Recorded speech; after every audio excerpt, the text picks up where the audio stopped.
तर ओ राणा दादा, तुम्हाला मी आवर्जून सांगत आहे, तुमचा जो पक्ष आहे ना, त्या पक्षाचं पद मी सोडलं आहे.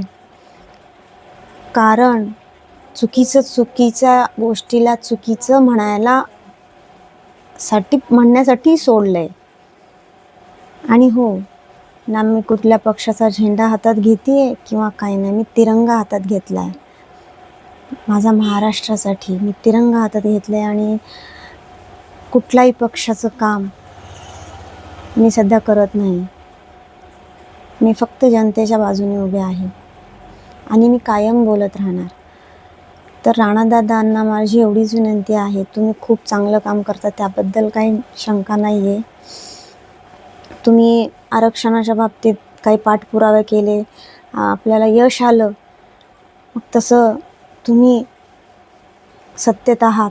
ओमदादा, तुम्ही सत्तेत नाही आहात, तर तुम्ही विरोधक म्हणून वेठीस धरू शकता सरकारला. आम्ही तर सोबत आहोतच, आम्ही वेठीस धरण्याचा प्रयत्न नक्की करू.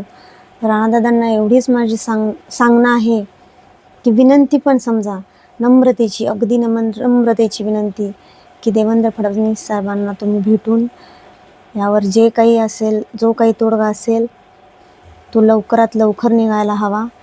आणि ते कायदे, कोर्ट कचेरे काही नाही हो. तो मुलगा आधीच ऑलरेडी एका केसमध्ये होता, त्याला दिलं सोडून.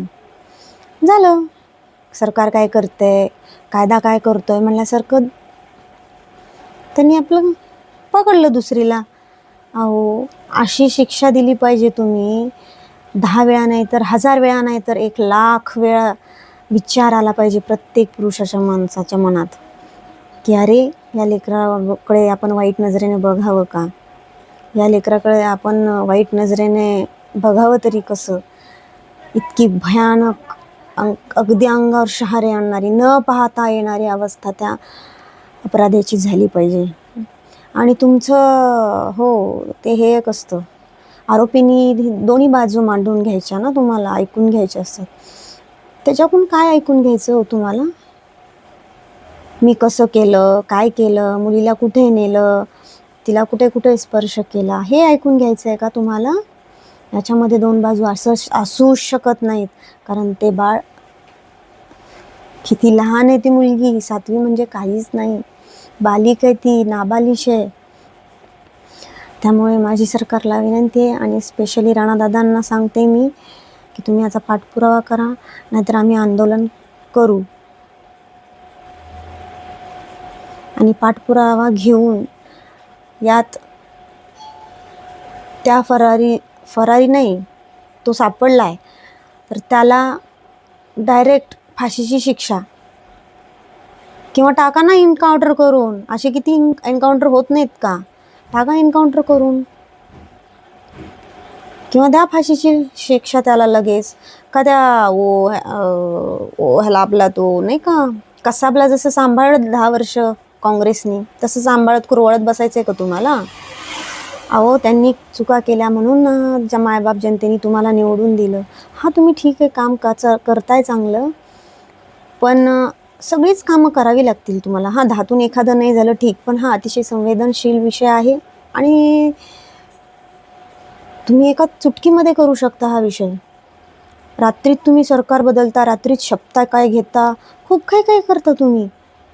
आणि इथे वेळ लावू नका, कारण वेळ जर लावला तर एखादी मुलगी बलात्कारी झालाय तिच्यावर, त्या मानसिक टेन्शनमध्ये ती आत्महत्या करू शकते किंवा तिच्या घरातले आईवडिलांना काही होऊ शकतं. सो ते जोपर्यंत जिवंत आहेत तोपर्यंत तरी तिला ते समाधान मिळू द्या. हिला तर काय मारूनच टाकलो हो, नीच माणसाने त्या. पण तुमची कायदा व्यवस्था ठेवा जरा बाजूला आणि अशा नराधमांना अशी डायरेक्ट फाशीची शिक्षा. कशाला 6 महिने घेता, 2 महिने घेता? केला ना रेप, अटक, महिन्यात मिटवून टाका ना तुम्ही. तर माझी अगदी नम्रतेची आणि कळकळीची विनंती आहे राणादादांना, नाहीतर मी जाहीर सांगते सगळ्या सोशल मीडियाच्या माध्यमातून, मी उपोषणाला बसणार. कारण माझ्याही 2 मुली आहेत, मला त्या वेदना जाणवू शकतात. मला मच्छर माझ्या लेकराला चावला तर मला सहन होत नाही. त्या आईने काय सहन केलं असेल आणि कसं सहन केलं असेल. आणि माझ्या मुलींच्या, माझ्या या समाजातल्या सर्वसामान्य जनतेच्या मुलीच्या, त्या माझ्याच मुली आहेत. हे सगळे माझेच आहेत, आपलेच आहेत. त्यांच्यासाठी मी उपोषणाला बसायला तयार आहे. आणि तुम्ही काही रोष ओढून घेऊ नका जनतेचा. एवढी कामं केली आहेत आणि करणार तुम्ही, नक्की ह्याच्यावर तोडगा काढणार अशी खात्री बाळगते. जय हिंद, जय भारत, जय महाराष्ट्र.